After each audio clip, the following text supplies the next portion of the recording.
Hello, this is Claire Young from Tempora at Mores News Studio. As always, Rome is alive and hoppin'. 63 BC is probably not the time to be a peace-loving little Roman.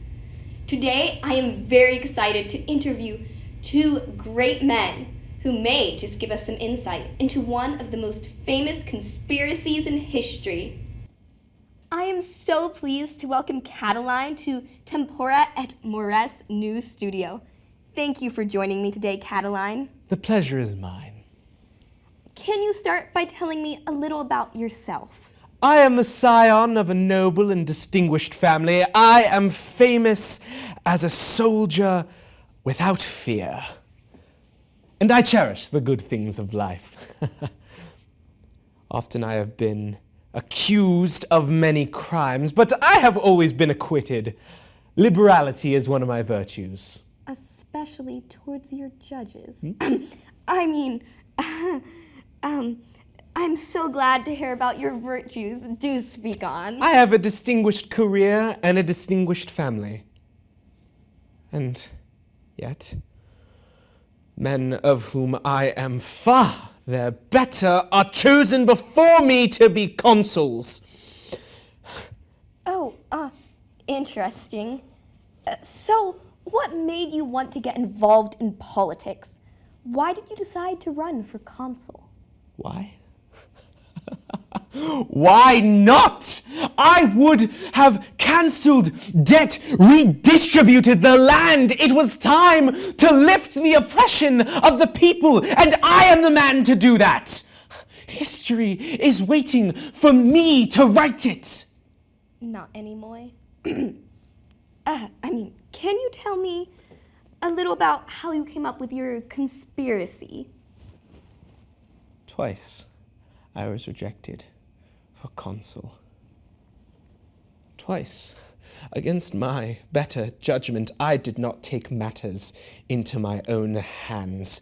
I did not make that mistake thrice. I have a following. Sulla's veterans, the young soldiers of Rome, yes, and others too. I see two bodies.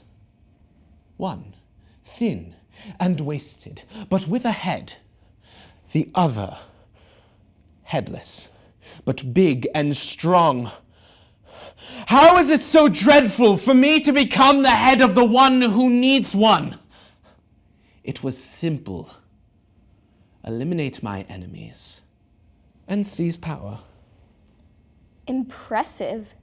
Thank you. All right, we only have time for one more question. How about, what's your opinion of Cicero? Believe not what that man has to say about me. I, the noble son of a distinguished patrician family, has the misfortune of having my name blackened by a new man, an alien in this our fair city of Rome. Thank you very much for your time, Catiline. And thank you for watching Tempora at Mores News Studio. Cicero, welcome to Tempora at Mores News Studio. I'm so pleased to meet you. I'm pleased to be here, as it is the duty of every politician to be constantly in the public eye. You have quite a prestigious career. Would you mind sharing? My service to the Res Publica is my glory. Oh, how can I speak of my life in mere minutes? It was I who boldly prosecuted Caius Varus when justice itself was endangered. A new man am I. Boldly I climbed the cursus honorum. I walked the thin line between the populares and the optimates. And at last, though I refused to stoop to bribery, I was elected consul. As consul, I earned the glorious title, Father of my Country. Wow, that's very impressive. So, give me your take on the conspiracy of Catiline in the year 63, the thing that really earned you your title. Oh, Tempora. Oh, Mores. It's Tempora at Mores News Studio. Yes. The corruption and scandal of the day. The life of the Republic was threatened, and it was my honor to have my life so intertwined with the Republic that it too was threatened. I, as the guardian of Rome, kept myself carefully informed. I denounced that heinous crime before the Senate and before the face of the maker of that mischief himself. I revealed his designs to the public, and I throttled the conspiracy before its fruition. What's your opinion of Catiline himself? Dare I say that Catiline was not all bad?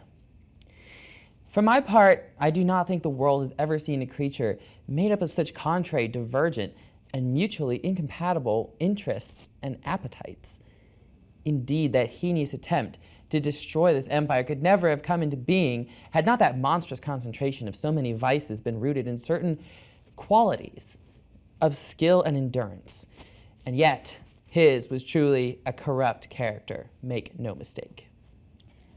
Just one more question. Can you show me where the verb is in a sentence of ad Catilina? It's due tomorrow in my Latin class, and I can't figure it out. Class?